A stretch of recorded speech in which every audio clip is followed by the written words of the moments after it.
Hello dear learners. इस video में हम बीएनएसएस के सेक्शन 179 को पढ़ेंगे। Section 179 of BNSS deals with the police officer's power to require attendance of witnesses.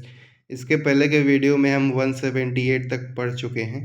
इसमें 179 को पढ़ेंगे। सब सेक्शन 1 है, any police officer making an investigation under this chapter में by order in writing require the attendance before himself of any person being within the limits of his own or any adjoining station who from the information given or otherwise appears to be acquainted with the facts and circumstances of the case, and such person shall attend as so required। Subsection 1 कहता है कि कोई भी police officer any, यहाँ पे word any लिखा है तो ज़रूरी नहीं कि वो ऑफिसर इंचार्ज या पुलिस स्टेशन हो। कोई भी पुलिस ऑफिसर जो इन्वेस्टिगेशन कर रहा है, मतलब इन्वेस्टिगेटिंग ऑफिसर जो है, वो इस चैप्टर में राइटिंग में ऑर्डर देके अपने समक्ष उपस्थित करवा सकता है। किसको? किसी भी पर्सन को जो उसके ज्यूरिसडिक्शन में, उसकी लिमिट में, स्टेशन की लिमिट में है या किसी एडजॉइनिंग स्टेशन की लिमिट में है।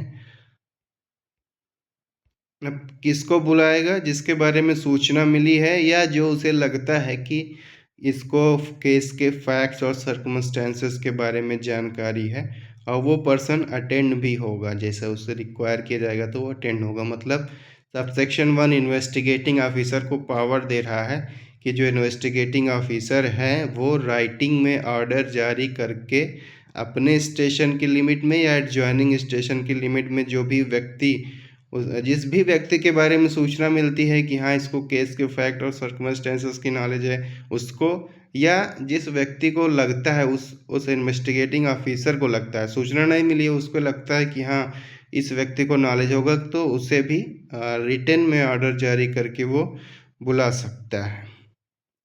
प्रोविजो है, provided that no male person under the age of 15 year और above the age of 60 years or a woman or a mentally or physically disabled person or a person with acute illness shall be required to attend at any place other than the place in which such person resides। Proviso में ये बताया गया है कि अगर male person वो 15 साल से कम उम्र का है, या कोई मेल पर्सन है वो 60 साल से ज़्यादा का है, 60 ईयर से ज़्यादा का है, या कोई वुमेन है, या मेंटली फिजिकली डिसेबल्ड व्यक्ति है, या कोई ऐसा पर्सन है जिसे इलनेस है, जो बीमार है, भले ही एक्यूट इलनेस है, उससे किसी प्लेस पे नहीं बुलाया जाएगा। उसे उसी के रेसिडेंस पे जाके उसका जो भी एग्जामिनेशन करना होगा उसी के रेसिडेंस पे होगा ऐसे व्यक्तियों का एग्जामिनेशन।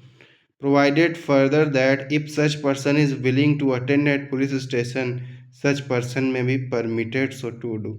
अब बुलाया तो नहीं जाएगा, बाध्यता नहीं है, लेकिन अगर वो पर्सन, उसकी इच्छा है पुलिस स्टेशन पे उपस्थित होने की, तो वो उसे परमिट किया जा सकता है उपस्थित होने के लिए। सब सेक्शन 2 कहता है द स्टेट गवर्नमेंट में by rules made in this behalf provide for the payment by the police officer of the reasonable expenses of every person attending under sub section 1 at any place other than his residence.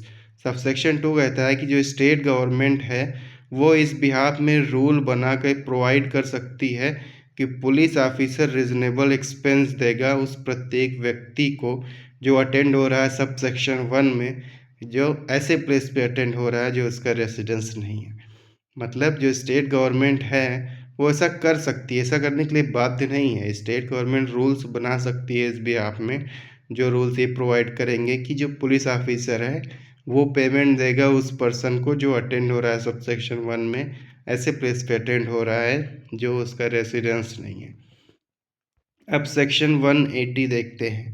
Section 180 deals with the examination of witnesses by the police. Sub section 1, any police officer making an investigation under this chapter or any police officer not below such rank as state government may by general or special order prescribe in this behalf acting on the requisition of such officer may examine orally any person supposed to be acquainted with the facts and circumstances of the case। Sub section 1 कहता है कि कोई भी police officer जो investigation कर रहा है इस चैप्टर में, मतलब जो इन्वेस्टिगेटिंग ऑफिसर है वो, या कोई और पुलिस ऑफिसर जो उस रैंक से कम का नहीं होना चाहिए जो rank state government general special और से प्रेस्क्राइब करें इन बिहाफ में, और वो जो ऑफिसर है वो आईओ के रिक्विजिशन पर एक्ट कर रहा है, तो चाहे इन्वेस्टिगेटिंग ऑफिसर या रिक्विजिशन पर एक्ट करने वाला ऐसा कोई भी पुलिस ऑफिसर, वो ओरली एग्जामिन कर सकता है ऐसे पर्सन को जो सपोज जिनके बारे में ऐसा सपोजिशन है कि वो एक्वेंटेड है fact and circumstances of case से।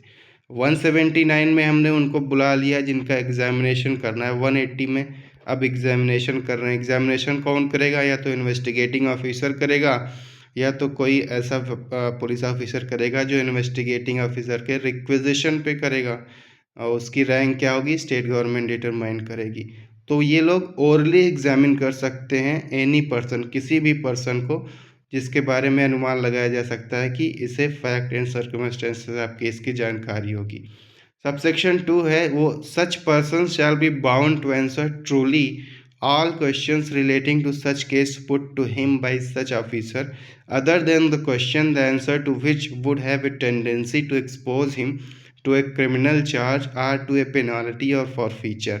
सबसेक्शन 2 कहता है कि वो जो पर्सन है जिसका एग्जामिनेशन किया जा रहा है ओरल एग्जामिनेशन, वो बाउंड है सभी क्वेश्चंस का सही सही उत्तर देने के लिए, उन क्वेश्चंस को छोड़ करके जिनका जो क्वेश्चन हैं जिनके आंसर की टेंडेंसी है कि उसे क्रिमिनल चार्ज, पेनल्टी या फॉरफीचर से उसे फॉरफीचर इम्पोज कर दें, उन क्वेश्चन के आंसर को छोड़ के बाकी सभी क्वेश्चन के आंसर देने के लिए वो बाउंड है। सबसेक्शन 3 है, the police officer may reduce into writing any statement made to him in the course of an examination under this section, and if he does so he shall make a separate and true record of the statement of each such person whose statement he records।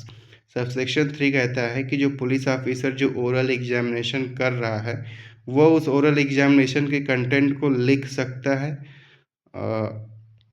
और अगर वो लिखता है तो वो separate और true record बनाएगा, अलग और एक ट्रू कॉपी बनाएगा, ट्रू रिकॉर्ड बनाएगा उस स्टेटमेंट को, जो भी प्रत्येक व्यक्ति का जो वो स्टेटमेंट लिखेगा अगर, तो उसका एक सेपरेट और ट्रू रिकॉर्ड बनाएगा police officer.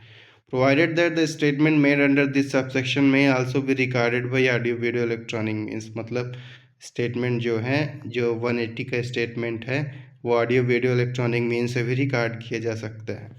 Provided further that the statement of women against whom an offence under section 64, 65, 66, 67, 68, 69, 70, 71, 74, section 75, section 76, 77, 78, 79 और section 124 of the Bharatiya न्याय संहिता 2023 is alleged to have been committed or attempted shall be recorded by a woman police officer or a woman officer। मतलब अगर किसी women victim का जो sexual offences की victim women है उसका स्टेटमेंट रिकॉर्ड हो रहा है जिसके अगेंस्ट 64, 65 अन्य या अन्य सेक्सुअल ऑफेंसेस कमिट हुई हैं, तो alleged to have been committed, अभी प्रूव नहीं हुआ है, अलेज टू हैव कथित रूप से कमिट हुई हैं या अटेम्प्ट हुई हैं, तो उस वुमेन विक्टिम का स्टेटमेंट जो है वो अलेज्ड वुमेन विक्टिम का स्टेटमेंट जो है वो रिकॉर्ड किया जाएगा वुमेन पुलिस ऑफिसर के द्वारा या वुमेन ऑफिसर के द्वारा।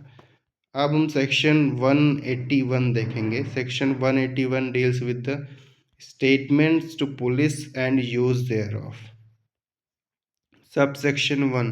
No statement made by any person to police officer in the course of an investigation under this chapter shall, if reduced to writing, be signed by the person making it, nor shall any such statement or any record thereof, whether in a police diary or otherwise, or any part of such statement or record be used for any purpose save as hereinafter provided at any inquiry or trial in respect of any offence under investigation at the time when such statement was made। Subsection 1 कहता है कि कोई भी statement जो किसी person ने statement दिया है पुलिस ऑफिसर को इन्वेस्टिगेशन के दौरान, इस चैप्टर का जो इन्वेस्टिगेशन है उसके दौरान किसी पर्सन ने पुलिस ऑफिसर को जो स्टेटमेंट दिया है, अगर उसे राइटिंग में रिड्यूस कर दिया गया है पुलिस ऑफिसर द्वारा, तो उसके द्वारा साइंड नहीं किया जाएगा, साइन नहीं किया जाएगा उस स्टेटमेंट पर। और ना तो वो जो स्टेटमेंट है या उस स्टेटमेंट का कोई रिकॉर्ड जो है, चाहे वो पुलिस डायरी में रिकॉर्ड हो या अदरवाइज या कोई पार्ट भी उसका उस स्टेटमेंट का या रिकॉर्ड का, वो यूज्ड नहीं किया जाएगा। अब जिन पर्पज़ के लिए यूज़ किया जाना बताया गया उन पर्पज़ को छोड़ के बाकी किसी इंक्वायरी या ट्रायल में यूज़ नहीं किया जाएगा। कौन सी इंक्वायरी ट्रायल में? उस ऑफेंस के रिस्पेक्ट में जिसके इन्वेस्टिगेशन में वो स्टेटमेंट मेड किया गया था। ठीक है, तो सब सेक्शन 1 कहता है कि अगर पुलिस ऑफिसर को कोई स्टेटमेंट दिया गया है, वो स्टेटमेंट पुलिस ऑफिसर ने नोट कर लिया है, लिख लिया है, तो उस पर साइन करने की ज़रूरत नहीं है। और ना तो वो स्टेटमेंट, ना तो उस स्टेटमेंट का कोई रिकॉर्ड, चाहे पुलिस डायरी में हो या रिकॉर्ड या अदरवाइज हो, वो जो स्टेटमेंट जो है वो कुछ पर्पस को छोड़ दिया जाए तो बाकी पर्पसेस के लिए इंक्वायरी और ट्रायल में नहीं यूज़ होगा।